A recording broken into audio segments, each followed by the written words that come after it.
Чистка во СДСМ. Наместо ветината реконструкција на влада, Заев направи реконструкција кај социјалдемократите. Ветината метла која требаше да ги разреши министрите и државните функционери кои не испорачаа резултати, засега ја заигра само за партиските кадри. Дел од аналитичарите смета дека метлата е само шминка, бидејќи е потребен ремонт на системот, а не промена на кадри, која според експертите се прави во првите 6 месеци на владата, а не на средина на мандат.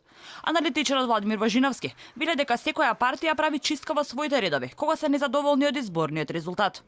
Да не се меша поимот метла, односно она што беше рефлексија на незадоволството на граѓаните од оваа власт и што се рефлектираше на претседателските избори, да не се мешаат промените во партијата со промените во државата. Ние промени во државата допрва треба да идеме, дали ќе има, кога ќе има и какви ќе бидат.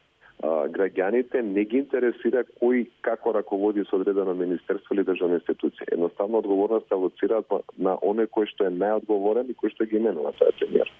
За чистката во СДСМ, а не на државните функционери, аналитичарот Петар Арсовски вели дека промените што се случија во СДСМ треба да продолжат и во владата. Ова покажува дека Зоран Заев е сериозен во својата намера за промените што сака да ги направи барем во партијата. Во партијата е и најлесно потешкиот дел допрва доаѓа во владата со коалицијските партнери. Но ако тоа следи оваа стратегија, треба да има посериозни промени и во владата. На социјалните мрежи се појавија првите реакции по смената на партиските кадри.